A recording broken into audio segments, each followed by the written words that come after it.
এখানে আমরা একটা বক্স আনবক্সিং করব, যেহেতু নানু আসছে, নানুকে নিয়েই বক্সটা আনবক্সিং করি। তো তোমরা কি কেউ গ্যাস করতে পারতেছো কি আছে এটার মধ্যে? না এটা কে বললো ইয়া সুহান। নানু চিনে ফেলছে। আমিও বুঝতে পারছি, বাট আমি দেখলাম আর কি যে ওরা চিনতে পারছে কিনা। নাম একদমই গেস করতে পারে না, কারণ আম্মু উপরে নাম দেখে নাই।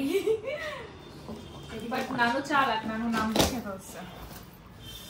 তো দেখি কি, ওয়াও, শীতের সব জিনিস। শীতে যদি এই জিনিসগুলো থাকে তাহলে আর কিছুই লাগে না। এগুলো মনে হয় সব খেজুর, পাটালি খেজুরের গুড় না আম্মু? খেজুরের গুড়, পাটালি খেজুরের গুড়, খেজুরের গুড়। আর এগুলো হচ্ছে লালি। এই যে শীতের দিন আসে তো লাগে এগুলো যে কোনো কি দিয়ে খাওয়া যায়।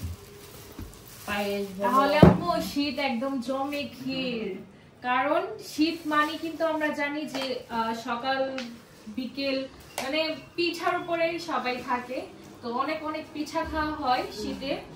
আমরা কিন্তু আজ থেকে অলরেডি 3-4 বছর হয়ে যেতেছে আম্মুদা। আন্টি কত বছর করছো ঠিক আছে আমরা এগুলো খেতেছি? অনেক বছর হয়ে গেছে। লন্ডন 4-5 বছর। হ্যাঁ 4-5 বছর। আর মামার বিজনেস কিন্তু মামা আজ থেকে 6 বছর, মানে 6 বছর হয়েছে মামা হচ্ছে এই বিজনেসটা করে। সুহান ফুডস প্রোডাক্ট পেজের নাম। তখন থেকে আমরা ওনার সন্ধান পাইছি বা ওনার থেকে কোন একটা জিনিস নিয়ে আসছি, তারপর থেকে আমাদের কাছে ভালো লাগছে। তো সেটা হোল খেজুরের গুড়, তারপর হচ্ছে লালি, তারপরে আম বলেন, তারপরে হচ্ছে মানে গ্রীষ্মের কথা বলতেছি, গ্রীষ্মকালে আমরা যেটা খেয়ে থাকি আম, লিচু, মানে প্রত্যেকটা জিনিসই খুবই ভালো মানের হয় আর কোনো ধরনের ভেজাল নাই, যার জন্য কিনা নিঃসন্দেহে ওনার থেকে মানে সবকিছু খাওয়া যায়। তো এবারও দেখা গেছে যে আম্মু গেলবারের খেজুরের গুড় সংরক্ষণ করে রাখছিল যেন পিঠা বানাইতে পারে। তো আম্মু তোমার খেজুরের গুড় চলে আসছে, থ্যাংক ইউ সো মাচ। হ্যাঁ এটা খাইছি অনেক ভালো, কারণ বাজারের গুলো তেমন একটা ভালো লাগে না নানু, কারণ এগুলো তো একদম আপনার অনেক সুন্দর ভাবে প্রসেস করে হয়। আর ওনারা কিন্তু ওনাদের পেজে দেখাই থাকে যে কিভাবে ওনারা মানে ফুডগুলো প্রসেসিং করে, আর ওনাদের কাজ খুবই সুন্দর। তারপরে প্যাকেজিং গুলো খুবই সুন্দর করে করে। আর ওনাদের মানে কোনো প্রোডাক্টে আজ পর্যন্ত আমরা কোনো ধরনের ভেজাল পাইনি। যদি আমাদের কাছে ভালো না লাগতো তাহলে কিন্তু আমরা কখনোই আপনাদেরকে সাজেস্ট করতাম না, কারণ আপনারা যারা ভিউয়ার্স আছেন তারাও কিন্তু আমাদের ফ্যামিলিরই অংশ। তো আপনাদেরকে অবশ্যই আমরা খারাপটা কখনো সাজেস্ট করব না।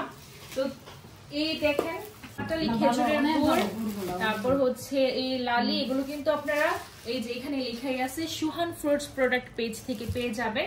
ভিডিওর ক্যাপশনে দেওয়া থাকবে ওনার পেজের লিংক, একবার হলেও ঘুরে আসবেন। খুবই ভালো মানের জিনিসপত্র, একবার হলেও নিয়ে দেখবেন, তাহলেই আমার কথার সাথে মিলাই দেখতে পারবেন যে আমি আসলে আমার কথা মতো ওনাদের প্রোডাক্ট কিনা। তো যাই হোক, থ্যাংক ইউ সো মাচ সুহান ফ্রুটস প্রোডাক্টের সুহান মামাকে আমাদের শীতের আনন্দকে আরো মানে দ্বিগুণ করে দেওয়ার জন্য। আম্মু তো এখন একদম পুরো ধুমসে পিঠা বানাবে, আর যেহেতু সামনে কুয়াশা খাওয়া নির্বাস মামা আসতেছে, আর অনেক অনেকই পিঠা বানানো হবে, ধুম চলবে অনেক পিঠা। হ্যাঁ নতুন ধানের পিঠা। তো সবকিছু মিলিয়ে খেজুরের গুড়টা, তারপর হচ্ছে লালি, এগুলো কিন্তু প্রচুর লাগে।